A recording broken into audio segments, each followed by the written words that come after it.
یعنی پہلے تو یہ ثابت کرو کہ انہوں نے کتاباں ہیں نا. بہت ساری کتابیں محض جھوٹ نسبت کر کے چھاپ دی ہیں. ثانیاً اگر بیان ثقات سے ثابت بھی ہو کہ ان حضرات کی کوئی کتاب اس نام کی تھی تو بلا شبہ یہ مشہور متداول نہیں بلکہ کتب غریبہ ہیں اور غریبہ پر اعتماد جائز نہیں ہے. اور اب آگے اور بڑھیے. اعلیٰ حضرت فتاوی رضویہ جلد نمبر 15 صفحہ نمبر 555 وہ فرماتے ہیں کوئی کتاب یا رسالہ کسی بزرگ کے نام سے منسوب ہونا اس سے ثبوت قطعی کو مستلزم نہیں. یعنی اگر لکھ دیا ہو کہ فلانے نے لکھا ہے اس سے قطعی طور پہ ثابت نہیں ہوتا. بہت سارے رسالے خصوصاً اکابر چشت کے نام سے منسوب ہیں جن کا اصلاً کوئی ثبوت نہیں. ثانیاً کسی کتاب کا ثابت ہونا اس کے ہر فکرے کا ثابت ہونا نہیں. یعنی اگر ثابت بھی ہو جائے کہ یہ کتاب فلاں کی ہے تو یہ ثابت کرنا بڑا مشکل ہے کہ ہر لفظ ہر فکرہ اس کا ہے. بہت سارے بزرگوں کی کتابوں میں الحاقات موجود ہیں جیسے کہ الیواقیت والجواہر میں امام شارانی نے تفصیل بیان کی ہے کہ حضرت محی الدین ابن عربی کی کتابوں میں خود بخود الحاقات ہیں. اسی طرح اعلیٰ حضرت امام اہل سنت آگے لکھتے ہیں جلد 15 صفحہ نمبر 556 فرماتے ہیں کتاب کا چھپ جانا اسے متواتر نہیں کرتا کہ چھاپے کی اصل وہ نسخہ ہے کہ جو کسی الماری میں ملا اس سے نقل کر کے کاپی ہوئی سیدھی صاف باتوں میں کسی کتاب سے کہ ذنی طور پر کسی بزرگ کی طرف منسوب ہو اسناد اور باتیں. اور ایسے امر میں جسے مسند کلمہ کفر بنایا اور اس سے توہین شان رسالت کے جواز پر سند لانا ہے اس پر اعتماد کرنا اور باتیں. علماء کے نزدیک ادنا درجہ ثبوت یہ تھا کہ ناقل کے لیے مصنف تک سند مسلسل متصل بذریعہ ثقات ہو. یعنی اعلیٰ حضرت لکھ گئے کہ کسی صوفی کی بزرگ کی کتاب کے اندر کوئی عام ادب و آداب کا واقعہ ہے تو قبول کرنے میں کوئی حرج نہیں ہے. لیکن اگر کسی کفریہ بات کی طرف نسبت ہے کہ یہ اس کتاب میں ہے تو کہتے ہیں جب تک قطعی طور پر ثابت نہ ہو ہم اس کتاب کو اس کے ذمہ نہیں لگا سکتے. وہ کہتے ہیں کہ جی یہ جو بزرگوں کی تعلیمات ہیں نا یہ انہوں نے خود نہیں کتابیں لکھی ہوئی, یہ تو ملفوظات ہیں ان کے لوگوں نے بعد میں جمع کر دیے. پھر اس میں الحاقی عبارتیں بھی ہیں جو بعد میں داخل ہو گئیں تو اس وجہ سے آپ کو اتنے کفریات اس کے اندر ملتے ہیں. اور پھر انہوں نے ساتھ اس کے ایڈ کیا کہ اگر یہ بزرگ ہمارے زمانے میں ہوتے ہیں نا تو ہم انہیں سامنے بٹھا کے خود پوچھتے کہ حضرت یہ آپ نے بکواس ارشاد فرمایا ہے. ہاں بکواس ہی ہے نا, بکواس چھوٹا لفظ بول رہا ہوں, کفر بکا ہے آپ نے, یہ چشتی رسول اللہ والا کفر آپ نے بکا ہے. اور اگر وہ کہتے ہاں میں نے بکا ہے تو ہم ان پہ کفر کا فتویٰ دیتے. یہ مفتی صاحب نے کہا ہے ویڈیو میں کہ اگر یہ ہمارے زمانے میں آتے نا تو ہم ان سے پوچھتے کہ حضرت یہ آپ نے کہا ہے, ہم نہیں مان سکتے آپ نے کہا ہے. اگر پھر بھی وہ کہتے نا کہ ہم نے کہا ہے تو ہم ان پہ کفر کا فتویٰ دے دیتے. سرکار تو یہی تو بات میں بھی کر رہا ہوں, آپ نے مان لیا یہ کفریات ہیں.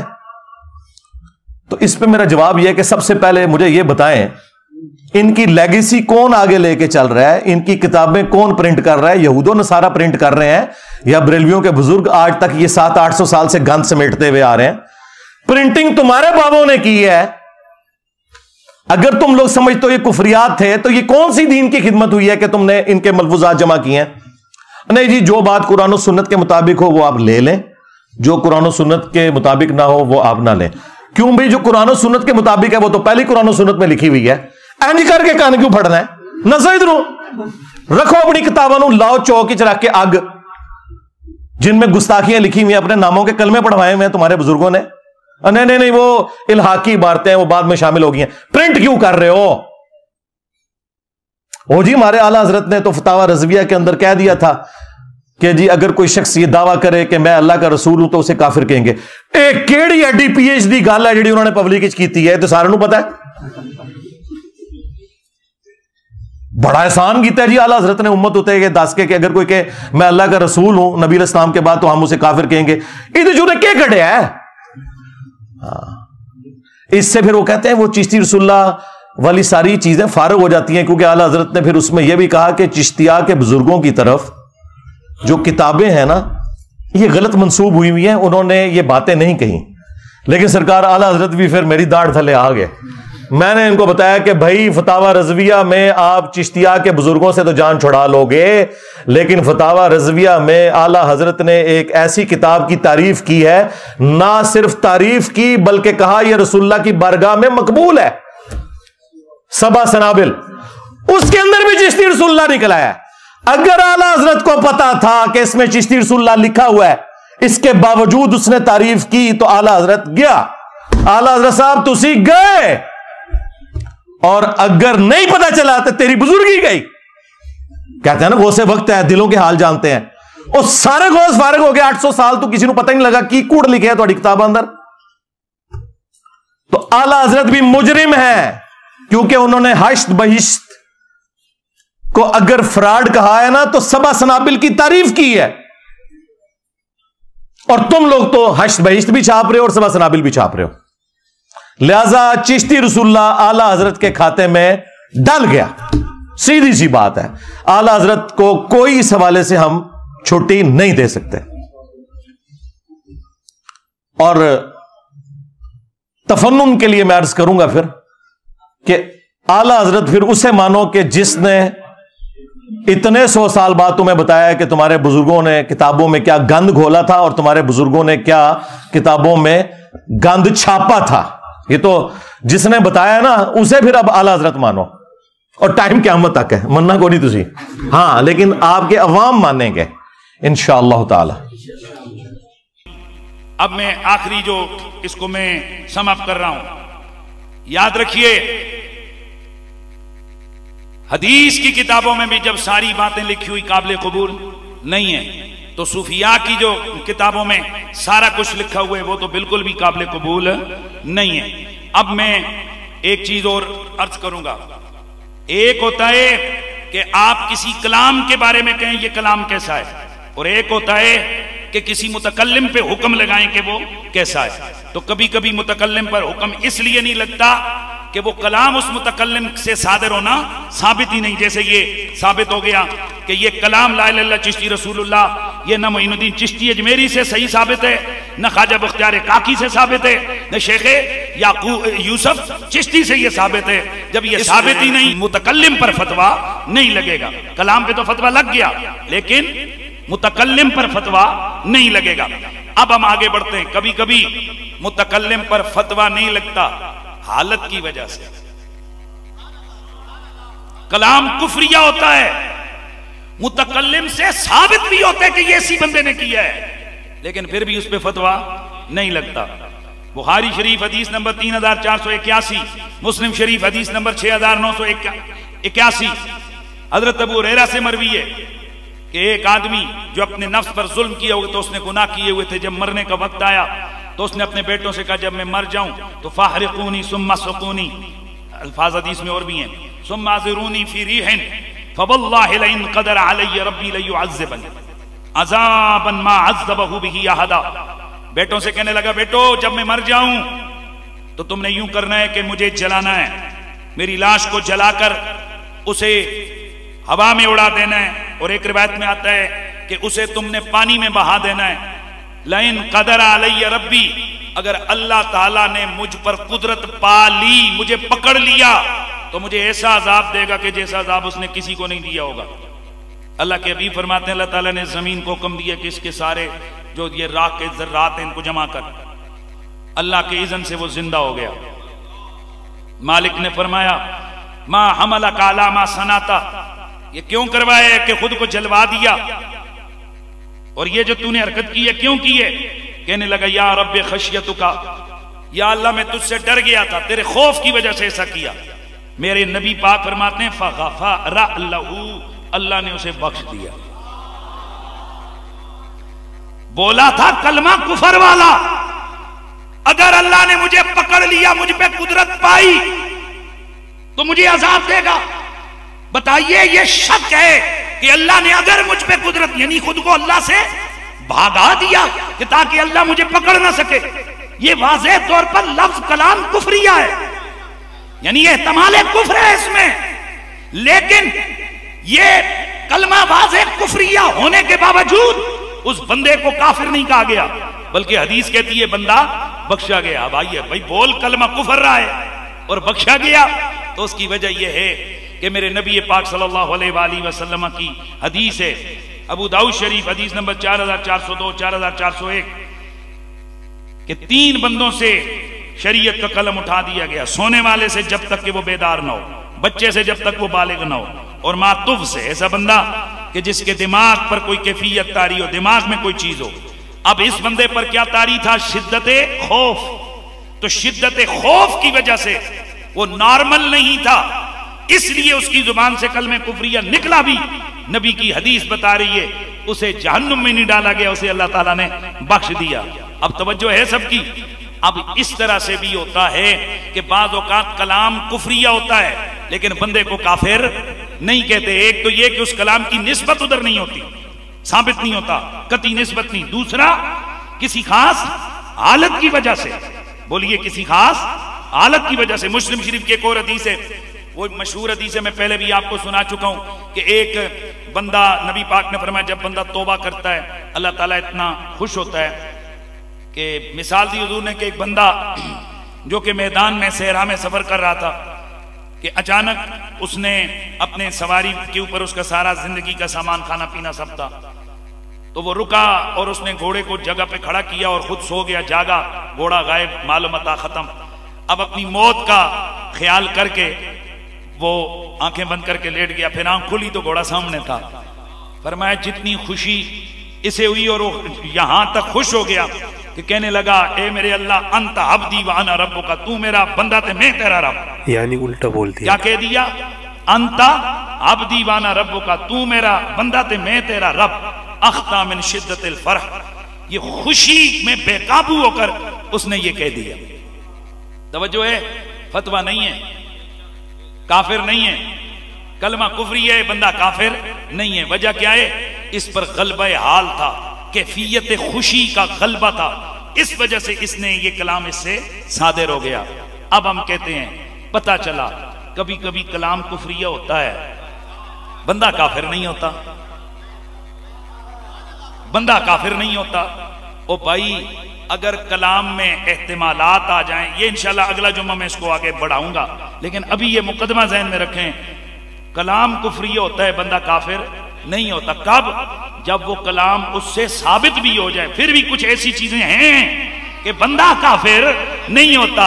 ہم کہتے ہیں ظالموں، یہ جو چشتی رسول اللہ ہے یہ تو خواجہ صاحب سے ثابت ہی نہیں، بقول تیرے اپنی کتاب کے اندر تو نے لکھا ہے کہ یہ خواجہ بختیار کاکی نے ان کے تو نے متھے ڈالا ہے۔ اور افسوس کی بات ہے اللہ کے وہ ولی جن کی ولایت مسلمہ ہے، وہ کہتے ہیں کہ جن کی بزرگی مسلمہ ہے، اسٹیبلش ہے، ان کی اس قسم کی جو گستاخانہ باتیں ہیں نا، اگرچہ ہے کفریہ ہیں لیکن ان کو صوفیاء کی شتیحات کہا جائے گا۔ شتیحات کا مطلب ہے بونگیاں، پنجابی میں سے بہتر کوئی ترجمہ ہو ہی نہیں سکتا، یعنی کسی شخص کو ہوش نہ ہو کہ وہ کیا بول رہا ہے۔ تو صوفیاء اللہ کی محبت میں اتنے مست ہو جاتے تھے کہ انہیں اپنی ہوش نہیں رہتی تھی، اور اس کی وجہ سے وہ یہ کفریات بک دیتے تھے۔ اگرچہ یہ بکتے جو کچھ تھے وہ ہوتا کفر تھا، اور وہ کہتے ہیں اگر یہی بات کوئی اور کہے جو بزرگ نہ ہو تو ہم اسے کافر کہیں گے لیکن بزرگ کو چھوڑ دیں گے۔ دیکھ کیسی دو نمبری۔ یہ سیم کام پیر میر علی شاہ صاحب نے کیا ہے۔ ہاں، انہوں نے تحقیق الحق جو کتاب لکھی، اس میں انہوں نے جب غلام احمد قادیانی دجال نے یہ اعتراض کیا نا کہ چشتی رسول اللہ لکھا ہوا ہے، انہوں نے کہا کہ ان کی بزرگی تو مانی ہوئی تھی، تم اگر پڑھواؤ گے نا کوئی ایسی بات تو تمہیں ہم کافر کہیں گے۔ وہ تو ایک خاص حالت میں انہوں نے یہ بات کی ہوئی ہے، ان کو ہم کچھ نہیں کہیں گے۔ اب پتا چلا کہ قادیانیوں کے سہولت کار کون ہے۔ ہاں، جس طرح وہ انڈین فلموں میں اور ہالی ووڈ کی فلموں میں اینڈ میں آپ کو پتا چلتا ہے نا کہ وہ بیچ میں سے سارا ماسٹر مائنڈ وہی نکلتا ہے بندہ جو کہ اس کے خلاف ساری جنگ کر رہا ہوتا ہے۔ یہ بھی سارے ماسٹر مائنڈ خود ہیں۔ آج تک انہوں نے کبھی گستاخانہ عبارتوں کے خلاف کوئی دھرنا دیا ہے، لہذا یہ کوئی بھی ختم نبوت کے اوپر کام نہیں کر رہے۔ ختم نبوت کام وہ ہوگا جو چشتی رسول اللہ اور اشر علی رسول اللہ کے خلاف ہوگا۔ یہ صرف اینٹی قادیانی ہے، ایک چھوٹے سے طبقے کو انہوں نے پکڑا ہوا ہے، اور اپنے بلنڈر جو اس سے بڑے ہیں